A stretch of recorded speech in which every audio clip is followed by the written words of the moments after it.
নমস্কার বন্ধুরা, AJP creation with রান্নাঘরে আপনাদের সকলকে স্বাগত জানিয়ে শুরু করছি আরও একটি নতুন পর্ব।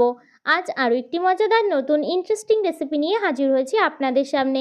আজ আমি বানাবো রথযাত্রার স্পেশাল জিলিপির রেসিপি। চলুন তাহলে আর বেশি দেরি না করে রেসিপিটি শুরু করা যাক। রেসিপিটি শুরু করার আগে প্রত্যেকবারের মতো আপনাদের কাছে একটাই অনুরোধ, ভিডিওটা একটু স্কিপ না করে প্রথম থেকে শেষ পর্যন্ত দেখতে থাকুন এবং রেসিপিটি ভালো লাগলে অবশ্যই একটা লাইক করে চ্যানেলটিকে সাবস্ক্রাইব করে রাখার অনুরোধ রইল।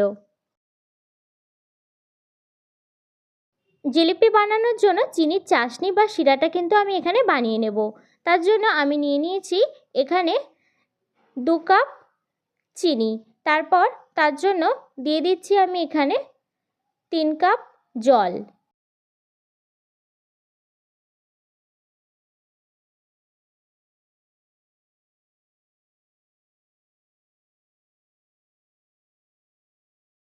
এবার চিনি শিরা বা চাশনিটা বানানোর জন্য আমি এখানে উনুনে কিন্তু কড়াইটা বসিয়ে দিয়েছি। আর এখানে আমি দিয়ে দিলাম এলাচের ফল, একটু ফাটিয়ে কিন্তু আমি এখানে দিয়ে দিলাম যাতে সুন্দর একটা স্মেল আসে।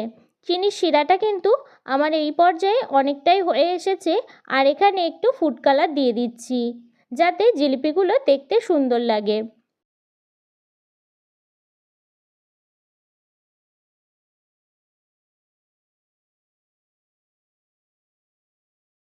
চিনির শিরাটা যখনই আঠালো ভাব হবে তখনই কিন্তু চিনির শিরাটা বুঝতে হবে যে হয়ে গেছে। আর নামানোর আগে জমে না যায় তার জন্য দিয়ে দিলাম একটু লেবুর রস। এটা কিন্তু আমার হয়ে গেছে, আমি এবার নামিয়ে নেব। রেসিপিটি বানানোর জন্য আমি এখানে একটা বাটির মাপ করে কিন্তু 3 বাটি ময়দা নিয়ে নিয়েছি। আপনারা অবশ্যই আপনাদের পরিমাণ বুঝে কিন্তু ময়দাটা নেবেন। তারপর এখানে আমি দিয়ে দিচ্ছি কিছুটা পরিমাণ ঘি, দিয়ে ভালো করে কিন্তু মিশিয়ে নিচ্ছি। এতে কিন্তু জিলিপির ফ্লেভারটা খুব ভালো আসে।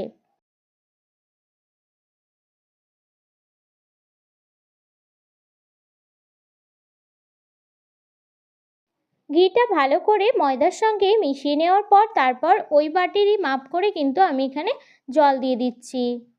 এখানে আমি যেহেতু 3 বাটি জল নিয়ে নিয়েছি, 1 বাটি বেশি আমি এখানে জল কিন্তু দিয়ে দিচ্ছি। 4 বাটি জল আমার এখানে প্রয়োজন হয়েছে।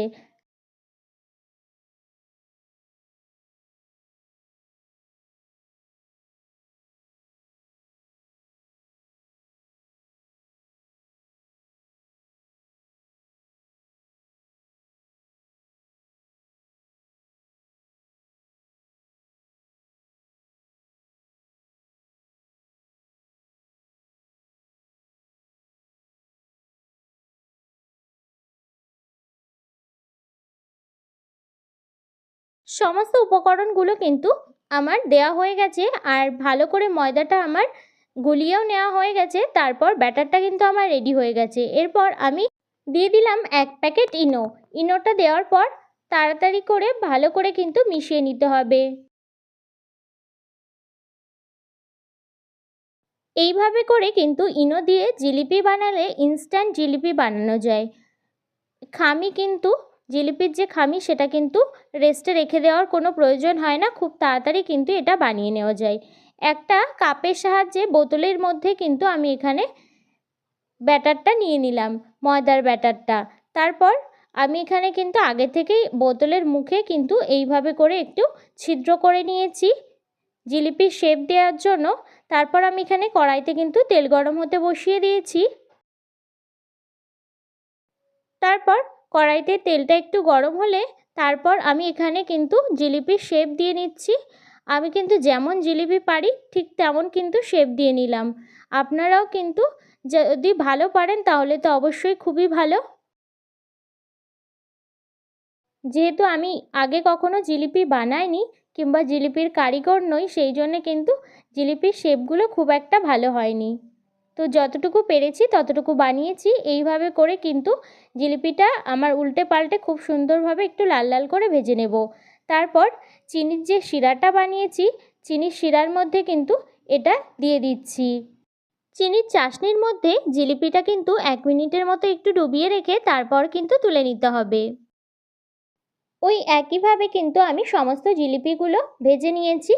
দেখতেই পাচ্ছেন কতটা জিলিপিগুলো রসালো হয়েছে আর মুচমুচে হয়েছে। এইভাবে করে কিন্তু আপনারা খুব সহজেই বাড়িতেই রথযাত্রা স্পেশাল জিলিপি বানিয়ে নিতে পারেন। আমার এই জিলিপি রেসিপিটি যদি আপনাদের ভালো লেগে থাকে তাহলে অবশ্যই একটা লাইক করে দেবেন এবং কমেন্টের মাধ্যমে জানাবেন আমার এই রেসিপিটি আপনাদের কাছে কেমন লেগেছে, এবং বেশি বেশি করে শেয়ার করে আমার পাশে থাকবেন, আমাকে আরও উৎসাহিত করবেন।